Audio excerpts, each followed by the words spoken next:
CDN एक important factor आज की डेट में हर एक ब्लॉगर के लिए हो चुका है।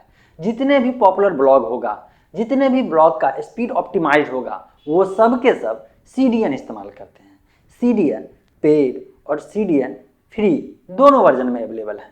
ऐसे में आप सिर्फ फ्री सीडीएन का इस्तेमाल करके आप अपने ब्लॉग का स्पीड ऑप्टिमाइज भी कर सकते हैं और इसके साथ साथ बहुत सारे फायदे हैं सीडीएन का इस्तेमाल करने के बाद। लेकिन सबसे पहले समझना ये है कि बार बार जब ये सीडीएन का नाम आप सुनते हैं या ये सुनते हैं कि आपको कोई रिकमेंड करता है कि आपको अपने ब्लॉग, अपने वेबसाइट पे सीडीएन का इस्तेमाल करना चाहिए, तो असल में ये सीडीएन होता क्या है, सीडीएन का मतलब कि काम क्या होता है और इससे आपके ब्लॉग को क्या बेनिफिट मिलेगा और इसका अर्निंग से कितना कनेक्शन है, ये सब चीज इसी वीडियो में समझेंगे। सीडीएन का फुल फॉर्म होता है कंटेंट डिलीवरी नेटवर्क और इसके फुल फॉर्म में जो छिपा हुआ शब्द है, इसी से इसका एक मीनिंग समझ में आता है। लेकिन सीडीएन समझने से पहले आपको ये समझना है कि सीडीएन से पहले अगर आप सीडीएन इस्तेमाल नहीं करते हैं तो आपका जो एक वेबसाइट है, जो ब्लॉग है, एक्चुअल में कैसे परफॉर्म करता है। नॉर्मल में अगर आपके पास कोई ब्लॉग है तो उसके लिए आपको क्या क्या चीज़ की जरूरत पड़ती है, जानते हैं? एक डोमेन नेम और वेब होस्टिंग, जहाँ पे आपका ब्लॉग का फाइल होस्टेड रहता है। सपोज कि एग्जांपल लेते हैं कि आपका ब्लॉग है, आपके ब्लॉग पे जो भी HTML फाइल है, CSS फाइल है, जावास्क्रिप्ट का फाइल है, इमेज फाइल है या ब्लॉग पोस्ट लिखते हैं, वो सब किसी न किसी जगह स्टोर होता है ना। तो वो जो आप वेब होस्टिंग रेंट पे लेते हैं, उसका जो स्टोरेज डिवाइस होता है, जो सर्वर कहते हैं, बार बार अपने लोग कहते हैं ना कि वेब होस्टिंग लिए हैं, यहाँ पे स्पेस होता है और वहाँ पे फाइल रहता है। तो ये जो स्पेस होता है, ये कोई ना कोई स्टोरेज डिवाइस होता है और कहीं ना कहीं 24 आवर्स रनिंग में रहता है। तो कहाँ है सर्वर? अब आप देखेंगे जब भी आप कोई भी होस्टिंग पैकेज लेते हैं तो आपको पता होता है कि आपका जो सर्वर है किस कंट्री में है, कहाँ पे लोकेटेड है और उस सर्वर का IP एड्रेस आपको मालूम रहता है, राइट? इतना तो होता है ना। अब एक एग्जांपल लेते हैं कि आपने जो वेबसाइट बनाया है उसका सर्वर जो है सिंगापुर में है या US में है। एक एग्जांपल लेते हैं, कहीं भी हो सकता है, किसी अदर कंट्री में, राइट? और आपका जो इंटरनेट यूजर है वो अपने इंडिया से, और एग्जांपल लेते हैं कि न्यू दिल्ली से। अब जैसे न्यू दिल्ली से लोग जो है आपके वेबसाइट पे विजिट करेंगे तो कैसे कैसे कनेक्शन बनेगा, क्योंकि इंटरनेट का मतलब क्या है, नेटवर्क से जो कनेक्टेड है वही एक इंटरनेट है, राइट? तो आपका यूजर का रिक्वेस्ट आपके थ्रू होते हुए, फाइबर ऑप्टिक से होते हुए, समुद्र के अंदर जो वायर है उससे होते हुए, इसके बाद US में है तो उस सर्वर का जो कंप्यूटर सिस्टम होगा उस तक पहले पहुंचेगा।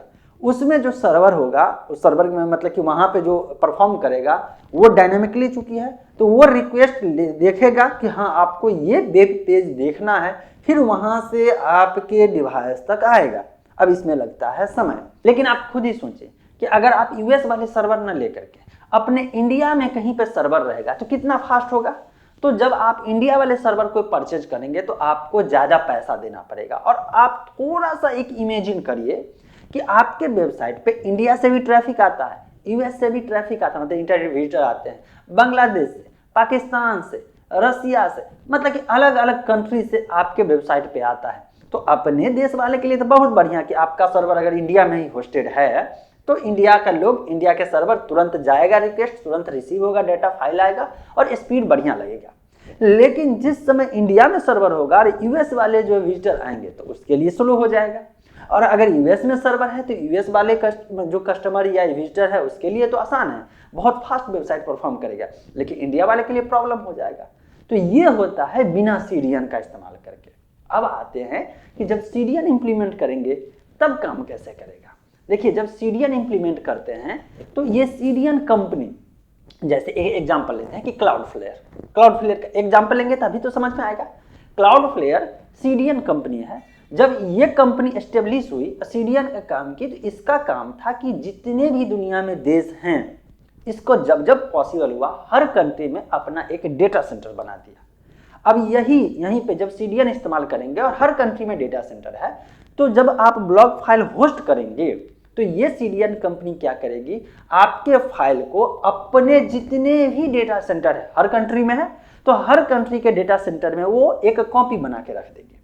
अब उस कंट्री से अगर रिक्वेस्ट आया, विजिटर आया, तो दूसरे कंट्री से जाने की जरूरत नहीं, मतलब सर्वर का काम वहां पे जो फाइल होस्टेड है वो तो बैक एंड में रहेगा, लेकिन जो फाइल एक्सेस है उसका एक एक कॉपी जो है हर कंट्री में डिस्ट्रीब्यूट रहेगा। जिस कंट्री से विजिटर रहेगा उसी कंट्री से उसके डेटा सेंटर से उसको भेज दिया जाएगा, फाइल को सर्व कर दिया जाएगा, जिससे इंटरनेट यूजर को लगेगा कि वेबसाइट फास्ट है, और लगेगा ही नहीं, रियल में वेबसाइट फास्टली परफॉर्म करेगा। और गूगल इस चीज को देखता है। ठीक, अब मान लीजिए कि अपने इंडिया में क्लाउडफ्लेयर का अगर मतलब मुंबई में डेटा सेंटर है और अगर बेंगलोर में डेटा सेंटर है, तो मुंबई का विजिटर जो रहेगा उसको मुंबई वाले डेटा सेंटर से ही सर्व कर दिया जाएगा, ना कि इंडिया में ही है लेकिन बेंगलोर वाले की जरूरत नहीं है। मतलब जिस जगह से, जिस लोकेशन से फाइल को एक्सेस करने का रिक्वेस्ट जाएगा, उसके नियरेस्ट डेटा सेंटर से फाइल को सर्व कर दिया जाएगा, सर्वर भले ही यूएस में ही क्यों ना रहे। तो ये बेनिफिट मिलता है सीडीएन का। अब मैंने आपको बोला था ना कि सीडीएन का कनेक्शन जो है अर्निंग से डायरेक्ट कनेक्शन है। तो कैसे है, देखिए, सीडीएन जब इस्तेमाल करते हैं तो आपका वेबसाइट का लोडिंग स्पीड बहुत फास्ट होता है। जब लोडिंग स्पीड फास्ट होता है तो ये गूगल जो है ना, रैंकिंग जो सिग्नल होता है, रैंकिंग फैक्टर होता है, उसमें से एक पॉइंट ये भी है कि आपके वेबसाइट का स्पीड ऑप्टिमाइज होना चाहिए और फास्ट होना चाहिए। इसको देख करके गूगल आपके पेज को, जो कीवर्ड को टारगेट करेंगे, उसके अनुसार से वो रैंक करते चला जाएगा। और जब रैंक करते चला जाएगा, मतलब ये होता है कि आपके ब्लॉग पे वेबसाइट विजिटर जो होते हैं उसकी संख्या बढ़ेगी, ऑर्गेनिक ट्रैफिक की संख्या बढ़ेगी। और जब ऑर्गेनिक ट्रैफिक आपके ब्लॉग पे आता है तो जो आप जो है एडवर्टाइजमेंट से पैसा कमाने की सोच रहे हैं, तो वहाँ पे सीपीसी भी इंक्रीज होता है। और एक तो सीपीसी इंक्रीज हुआ और एक तो ऑर्गेनिक विजिटर बढ़ा, तो ये दोनों के कारण जो है आपका अर्निंग बढ़ेगा। मतलब हो गया ना कि एक सीडीएन अगर कोई नहीं बताएगा तो समझिए कि आप जाने नहीं कि सीडीएन का इस्तेमाल करना है, और उसके चक्कर में ना आपका ट्रैफिक बढ़ रहा है, ना आपका वेबसाइट का स्पीड परफॉर्म बढ़िया हो रहा है, ना आपके वेबसाइट पर ट्रैफिक आया, ना उतना मतलब कि एडवर्टाइजमेंट शो हुआ, ना ही परफॉर्म किया, जिसके कारण से कमाई भी नहीं हुआ। लेकिन सिंपल सीडीएन इस्तेमाल कर ले तो आपका हर तरफ से फायदा ही फायदा है। अब आप कहेंगे कि मैंने आपको बताया ना कि पेड भी है और फ्री भी है, तो कौन सा इस्तेमाल करना चाहिए।